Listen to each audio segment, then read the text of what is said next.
What up, YouTube? It's your girl DeeDee. Welcome and welcome back to the channel. Thank y'all so much for tuning in once again. So I am back with another reaction video. Now this comes from a podcast that's called On the Contrary Podcast. Make sure you check them out if you haven't already. This young guy on this podcast, he was a guest. He's called The Smart Guy. I think I've covered him before. He speaks a lot of truth. And I think for some women, they're not ready for the truth because a lot of them don't want to hear the truth. But I think he's always giving some good knowledge and giving some good information that I think everybody can use or learn from. So it's always interesting to cover what he has to say. So that's what I'm going to be doing in this particular video clip. If you're new to the channel and you like the content, go ahead and hit that subscribe button, share and like the video as well. Also hit that notification bell to be notified when I upload new content. So I'm going to stop talking. Let's go ahead and get into the video. Make sure you chime in the comments. I want to hear your thoughts on this one. Let's get into it. Here we go. No, wait. So what he's saying, I get that. Yeah, I get it too. So what I'm saying is, a woman has a particular role, and if she doesn't play that role, there's no family or no family structure. Mm-hmm. A man, the black man, has a role he has to play. If he doesn't play that role, there's no family or family structure. So you've been taught that you're maintaining a child is raising a child as a single mother. So you're thinking that, oh, food, clothes, and shelter, it's not raising a child. That's maintaining a child.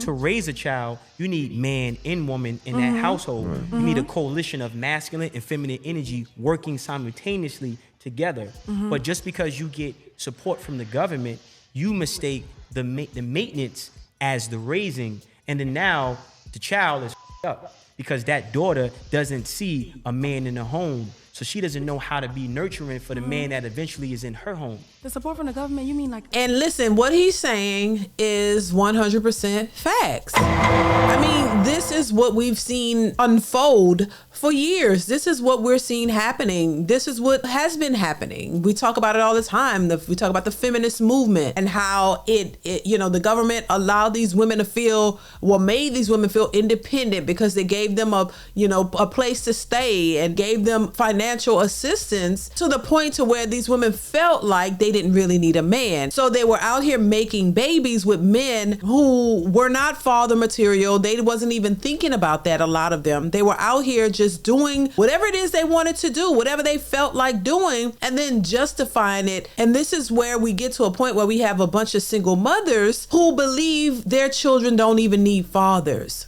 who just believe that it's okay to raise that child by themselves, while also making excuses as to the choices that they made, not really taking any accountability and understanding that children need both mothers and fathers. And I think it's easier for most women to put the blame all on the man and not take any accountability for their actions. And I think that is part of the problem, because what's happening is the cycle is continuously being recreated. It continues to go on and on. The majority of single mothers will raise children that become single mothers. It's a fact. And because this is what they saw growing up, so they think that it's okay. Hey, my mama raised me and I turned out okay. So if I have a child by myself, my child will turn out okay. This is the scenario that we see play out over and over and over again.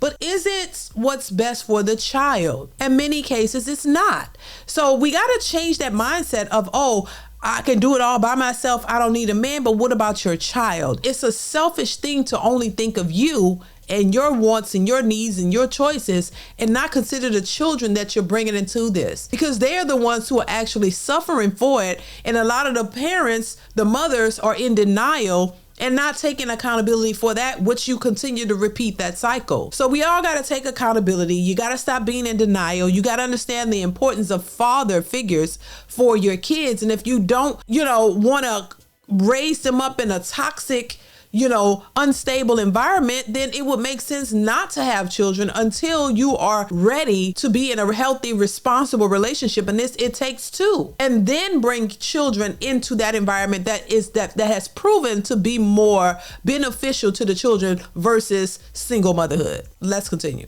Section 8. Yeah, all that type of stuff. Okay, Right on that. I'm asking because I want it from you. But you're being a welfare woman Section 8. that has a successful business. But you can't. When I'm talking about Section 8, is that a problem?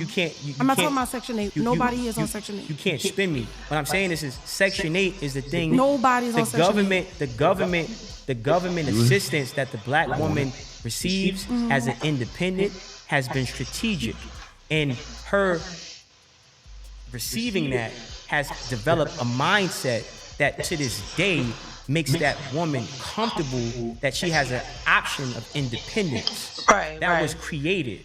So again, I'm not here to, I want to understand. I got you. It's a woman. I can't dumb down. I can't dumb down what I'm saying for nobody. A black woman. Yeah. Because I think we might be talking about two separate things. No. Maybe. Possibly. No, he led it to it with the. He's saying that this being the case before, this conditioning before, made them independent. Now they're working hard. Now created this need for black women to have independence, and now that independence is progressed because of Section 8 and the government back then, in the 70s and 60s, that was the thing. Get on Section 8, so now get that food we stamps. here, that's the because it's still a thing today. Back in the day, people are still on Section 8. People still get government assistance.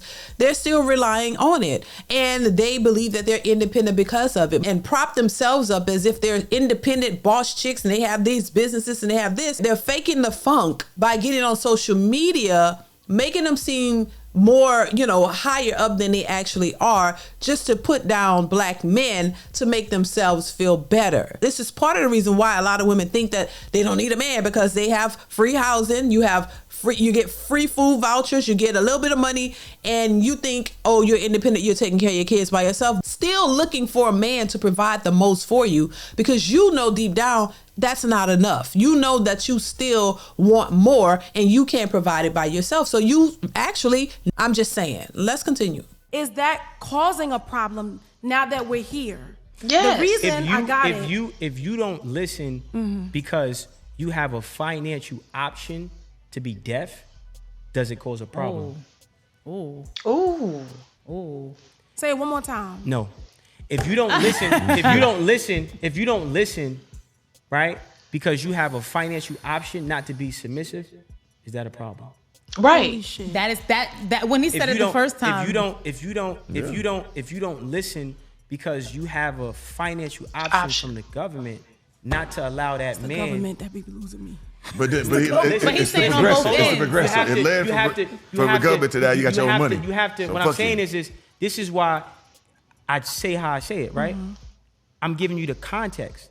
Section 8 was a real thing. It was, if you want to take care of this kid, that black man can't be in your home. Facts. You're gonna get this check, but he can't be here. Because if you had but hold on. They wouldn't give it to you. But the government didn't require the white farmer wife to remove her husband, and she got subsidy from the government. The grants. So the white man was allowed to stay in the home when the white farmer wife got government assistance. But the black man had to leave the home when the black woman got assistance. And put them all together. Now, listen, straight facts. And I spoke about this before on a previous live a while ago. I actually grew up in that. And so I understand what it is. And I know that he's telling the truth because I experienced it. Growing up with a single mother in the projects, the stepdad couldn't be he had to leave. You know what I'm saying? And go take a walk somewhere while they come and do inspections because he was not supposed to be there. It was an agenda that was put in place to separate the family, the black family. It was never an incentive. And this is not all women. There are a lot of black women and men who were married in the 50s, 60s, and 70s. But for the ones who were not, it's almost as if it was an incentive for them to stay by themselves. The same way we see now women who don't believe they need a man, especially women who have progressed and women who have become somewhat successful and they have their own businesses and they have their own thing going and they have kids. They say it all the time. They don't need a man. I can raise my kids by myself and they're doing just fine.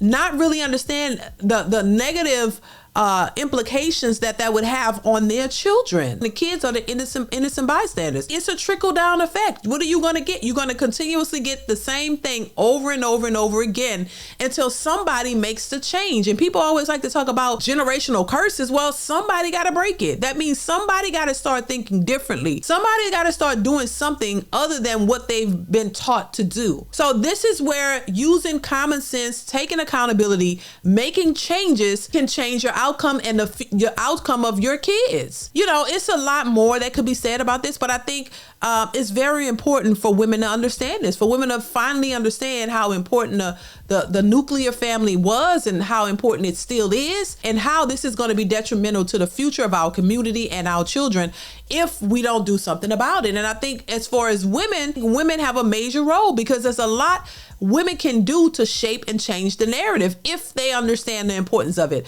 But as long as everything is all about money and shopping and getting to the bag, and I don't need no man, but I'm still having babies with men, and I don't care if they're in the lives of the children, it's going to be a downhill battle from this point on. And I think it's very detrimental for women to start to realize what's really happening and how this is going to negatively affect them.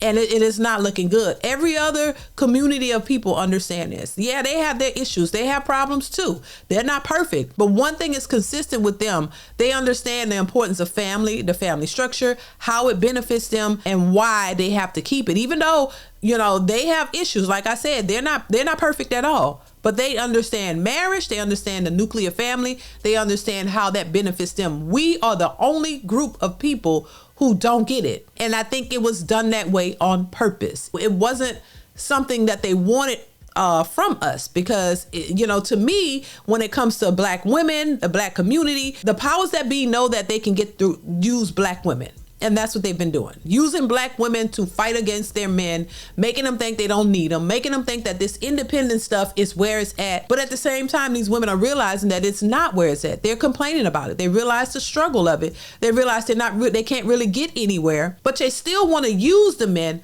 but not really be with the men. And I think that's a problem, because I always say, listen, together we can do wonders. Separately, it's going to be a struggle. But together we can do so much more. And I think they have conditioned our women, brainwashed them to really believe the hype and really believe that them being by themselves and that it's going to bring this generational wealth and all this, but simultaneously realizing that they're struggling still. Even with all these degrees and all these money that they're supposedly making, they're still struggling to make ends meet by themselves. So what are they saying? Oh, I need a man to come in and help me pay these bills. You done messed that up because you said you don't need them. You can do it by yourself. So that's what you're left to do. Take care of yourself by yourself. And men are like, not really trying as much to be with these women because they don't trust them. So now we have a whole nother situation that's brewing, and it's definitely not going to look good for the Black community. That's just my thoughts on it. I want you guys to chime in the comments. Let me know what you think of this whole situation. Comment, like, subscribe, hit that notification bell, you guys, and I will see you guys in the next one. Bye.